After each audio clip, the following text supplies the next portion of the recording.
So you're probably wondering, what in tarnation is this? Well, I'll tell you. So, it is Futuristic February, so I had to get a little futuristic. So, this is a clamp head that forms to the object you are clamping. So I'll explain. So first off, we have this. This is the clamp head by itself, normal before using it. So this is where the clamp head would go.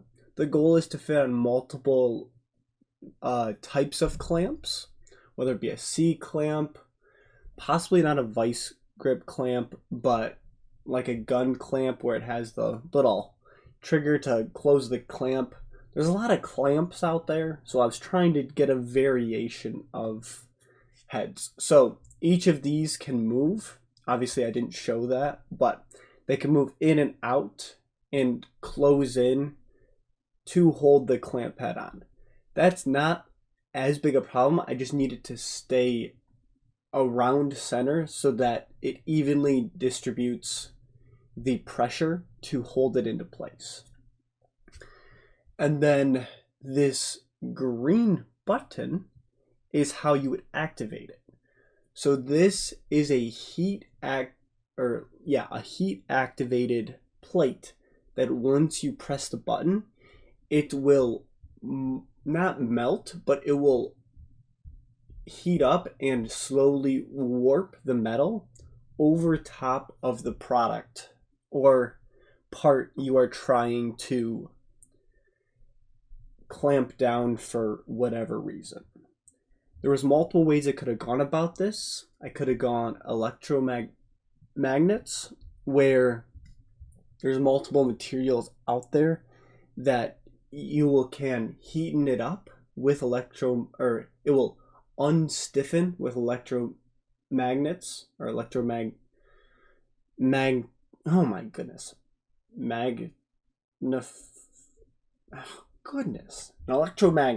Okay, I can't think of the word right now, but it will warp, and then once you remove it, it just stiffens right up. But the problem is a lot of people will clamp down electronics, and a magnetic field will affect electronics, and I didn't want that to be a problem.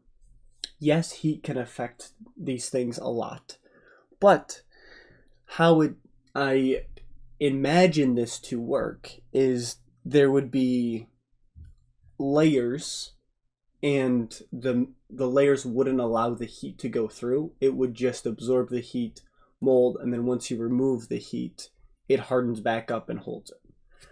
So let's explain. So we go back here, and here's my beautiful C clamp that I made with the little handle. And so now I'll give you a little example. We'll go here.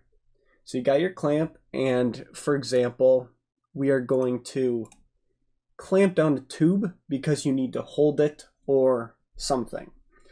Normally, you would put a C clamp over a piece of wood or a desk to be able to hold it, but that's not always the case. Sometimes you just have a C clamp. You also can use a vice grip as well, and those can work, but also it means you have to have a solid base to bolt it down to so that it doesn't move.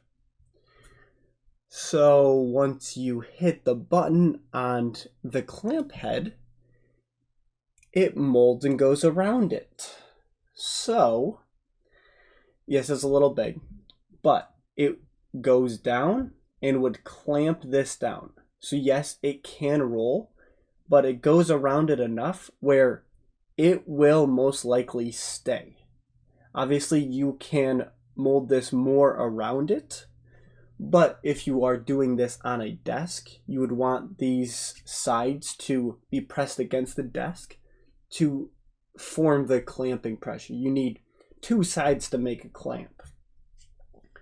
So, but this right here is pushing down, and it evenly distributes over the top, and now this is clamped down. It won't move, and then you can do whatever you need to on the side, cut it, drill it, kind of whatever you need. So that's kind of the whole idea. And then obviously once you're done, you press the button, it hardens up, and then you can go at it. Probably want to give it a couple seconds, but it can work. And I know what you're thinking. This is absolutely insane. There's no way this works. Remember, futuristic. Use your mind, your imagination. It could work. So I had to do some research. I had to use a little ChatGPT to figure out the best way to do this. And so I came down to about a 3-layered clamp head. Again, there are metals that do melt at a low heating temperature, and you would be able to put it around it. But how long will that last? Will it deform enough where you can't get it back? You can make it kind of your own. The thing is, it's the usability and reusability of it that makes it kind of, that's the goal of it. Yes, it can mold around it, but can you reuse it, say 100, 1,000 times to be able to get the same result and keep using it, and you still are happy with how it looks? So the outer shell will be a titanium Kevlar composite. So, don't know, you probably heard of Kevlar. It's used for bulletproof materials, which can stand a lot of pressure. It still hurt, but it stands a lot of pressure. Then titanium is a super light and strong material. It's actually better than aluminum, which is cool. Aluminum can be very strong, but it is a little expensive. But again, futuristic. But so that would be the outside, because it's impact resistant, heat resistant, and lightweight. And that's kind of the whole point. You don't want this thing to weigh 300 pounds. Actually, probably more like 100 pounds, but that would not be practical. So this would allow for a lightweight. You could probably have this where you have multiple sizes, because you probably could make a 20-inch or 24-inch one, 2 feet long. That's kind of up to you. This one's about 4 or 3 inches wide, so it can kind of go around a lot of different things. The core layer would be a nickel titanium alloy. So this flexes when it's heated, and then it rehardens when it's cooled. So that would help give you that bendability that you kind of want. So it's mainly used in like robotics, stents, and then aerospace as well. Like some people for they're like prosthetics, they'll use this nickel titanium alloy so that it molds around their arm because of the heat. Obviously, it's metal, so not a lot, but it molds and it gets to their kind of shape that you need, which can be beneficial. And then the support layer, or the main thing that's going to be on the parts, or the tube, or whatever you're trying to clamp down, would be a graphene refined carbon fiber.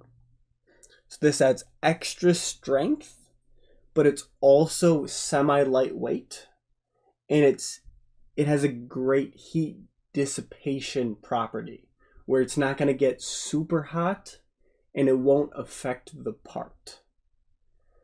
And it is kind of an emerging technology because it uses advanced composites, and that's a little out there, but it's also something that's really cool. So again, this would be 3 layers. The futuristic goal would be to be able to combine all of these together to create one material that would be able to do that. But to get all of the properties, you kind of need the 3 different layers, or it probably won't turn out as well. And then obviously there's a lot of different ways you could do the heating system, like a thin film resistive heating grid. So it would just go inside of the part and slowly heat up the whole thing at the same time, allow it to mold, and then cool down.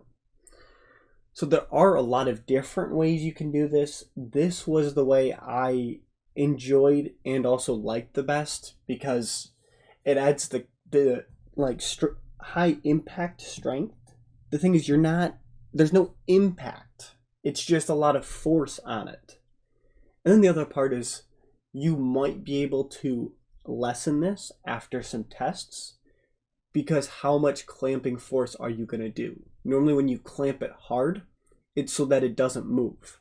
But if this goes around it where it can't move, how much clamping force do you need?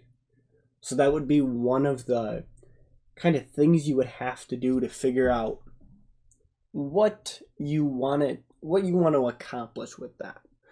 Also, another thing you could do is have multiple different kind of stages. So you can have super, extra tough, or you could just have a basic one for the everyday person. And then you can have one that's super strength. That could be for construction sites. That could be for metal workers. That can be the next level up, or the top level. There's a lot of different things you can do with this, but the whole point is for clamping. Obviously, you could probably find other ways to use this. And if this technology was there, you could probably add this to a lot of different parts, different products, different kind of manufacturing processes to hold objects if they're special, I guess. But I think this would work. If you really got down to it, laid it all out, did it correct, it could work. Do you think it will work? That is the question. Please let me know in the comments. What do you think? Do you think it'll work? Do you think it won't? Why don't you think it will work? Let me know. I think it might work. So you let me know what you think, and I will see you in the next one. Goodbye.